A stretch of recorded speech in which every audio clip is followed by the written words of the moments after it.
എന്നെ കേൾക്കുന്ന പ്രിയപ്പെട്ടവരെ, കണ്ണൂരിൽ നിന്ന് കർണാടകയിലേക്ക് പോകുന്ന വഴിക്ക് ഒരു എസ്റ്റേറ്റ് ഉണ്ട്, കൂവരക്കാട് എസ്റ്റേറ്റ്. ആ എസ്റ്റേറ്റിലെ സൂപ്രണ്ടാണ് അനിൽ സാർ. അദ്ദേഹം കൊല്ലം ജില്ലയിലെ ഒരു സഭാ അംഗമാണ്.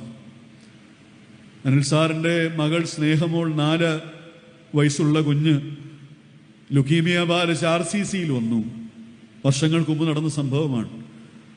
ഡോക്ടർമാർ പരിശോധിച്ചിട്ട് പ്രകാരം പറഞ്ഞു 6 കീമോ വേണം. 6 കീമോ കഴിഞ്ഞ് അടുത്ത ട്രീറ്റ്മെൻറ്റ് പ്ലാൻ പറയാം. പെയിൻഫുള്ളാണ്, കുഞ്ഞിനെ സഹിക്കാൻ പ്രയാസമാണ്, മറ്റൊരു മാർഗവും ഇല്ല. അവർക്ക് നൽകപ്പെട്ട മുറിയിൽ RCCയിൽ കുഞ്ഞുമായി അപ്പനും അമ്മയും കുഞ്ഞിൻ്റെ വല്യമ്മച്ചയും പാർക്കുകയാണ്. കീമോയുടെ തലേ രാത്രി ആ മുറിക്കുള്ളിലൊരു ഒരുക്ക ശുശ്രൂഷ നടന്നു. വല്യമ്മച്ചി അവൾക്ക് ഇഷ്ടം അവളുടെ അമ്മയേക്കാൾ ഏറ്റവും പ്രിയപ്പെട്ടത് അവളുടെ വല്യമ്മച്ചിയാണ്. സ്നേഹമോളുടെ അരികിൽ വല്യമ്മച്ചി അടുത്തിരുന്നു. മോളോട് പറഞ്ഞു, മോളെ, കുഞ്ഞിനൊരു പനിയാണ്, ഇപ്പം പ്രയാസമുള്ള പനിയാണ്, അതുകൊണ്ട് സാധാരണ ഇഞ്ചക്ഷൻ പറ്റില്ല, നല്ല ഇഞ്ചക്ഷനാണ്, ഇപ്പം വേദനയുണ്ടാകും കുഞ്ഞിന്, കുഞ്ഞ് നിരാശപ്പെടണ്ട, യേശുപ്പച്ചൻ കുഞ്ഞിൻ്റെ കൂടെ ഉണ്ട് കേട്ടോ, വല്യമ്മച്ചി പ്രാർത്ഥിച്ചോളാം നമുക്ക് വേണ്ടി. അവളതെല്ലാം ഊവെന്ന് പറഞ്ഞ് കേട്ടു. വല്യമ്മച്ചി പറഞ്ഞു, മോളെ, നാളെ രാവിലെ കുഞ്ഞിനെ സിസ്റ്റേഴ്സ് വന്ന് കൂട്ടിക്കൊണ്ടുപോകും, വേറെ ഡ്രസ്സൊക്കെ ഇടിയിച്ച് നിന്നെ കീമോയ്ക്ക് കൊണ്ടുപോകും.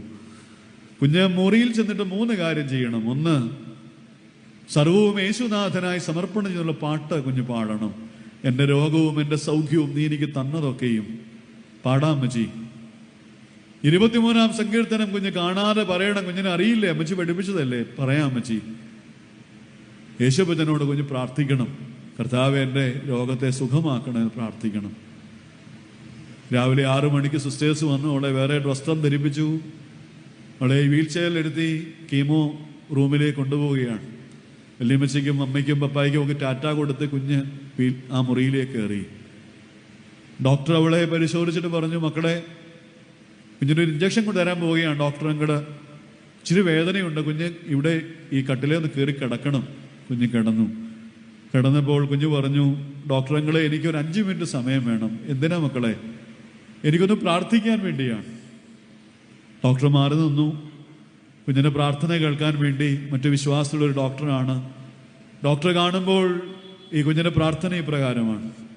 ലിമച്ചി പറഞ്ഞതുപോലെ എൻ്റെ രോഗവും എൻ്റെ സൗഖ്യവും നീ എനിക്ക് തന്നതൊക്കെയും യേശുനാഥന് സമർപ്പിക്കുന്നുള്ള പാട്ട് അവൾ പാടി. 23-ാം സങ്കീർത്തനം അവൾ ചൊല്ലി.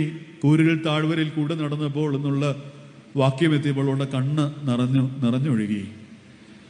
എന്നിട്ട് അവൾ 2 കൈയും നെഞ്ചത്തോട് ചേർത്ത് പിടിച്ചിട്ട് പറഞ്ഞു, യേശുപ്പച്ച, എൻ്റെ ശരീരത്തിൽ മാരകമായ രോഗാണുക്കളൊക്കെ ഉണ്ടെന്ന് ഡോക്ടറുകൾ പറയുന്നു. എൻ്റെ യേശുപ്പച്ചൻ്റെ രക്തമൊഴിച്ച് എന്നെ സൗഖ്യമാക്കണമെന്ന്.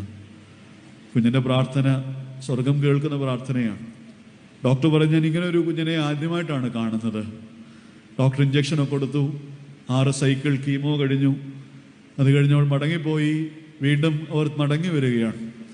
ഡോക്ടർ അടുത്ത് പെറ്റ് സ്കാനൊക്കെ എടുത്തിട്ട് അടുത്ത ട്രീറ്റ്മെൻറ്റ് പ്ലാനിന് വേണ്ടി അവരെ മുറിയിൽ വിളിച്ചപ്പോൾ ഡോക്ടർ പറഞ്ഞു, അത്ഭുതമാണ്, എന്താണ് സംഭവിച്ചത് ഞങ്ങൾക്ക് ആർക്കും അറിയില്ല.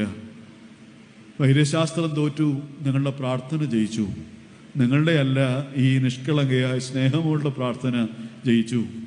അവളുടെ ശരീരത്തിൽ ക്യാൻസറിൻ്റെ ഒരു അണു പോലും ഇല്ല. അത്ഭുതകരമായ സൗഖ്യം ഈ കുഞ്ഞിന് കൊടുത്തു. എന്നെ കേൾക്കുന്ന പ്രിയപ്പെട്ടവരെ, മിടുക്കിയായി പഠിച്ചു, B.Ed പാസ്സായി. ഇന്നവൾ നല്ല ഒരു കുടുംബസ്ഥയായി ജീവിക്കുന്നു. ഹല്ലേലൂയ. എൻ്റെ ദൈവത്തിന് നന്ദിയോടെ സ്തോത്രം. വിശ്വസിച്ചാൽ നീ ദൈവത്തിൻ്റെ മഹത്വം കാണുമെന്ന് കഴിഞ്ഞ രാത്രിയിലും ഞാൻ നിങ്ങളോട് പങ്കുവച്ചതാണ്. ആ വചനത്തെ വെറുതെ കേട്ടു മറക്കരുത്. ഹൃദയപലകമേൽ അതിനെ എഴുതി വെക്കണം പ്രിയരെ. നമുക്കെന്നും ബലം പകരുന്നത് അതാകുന്നു.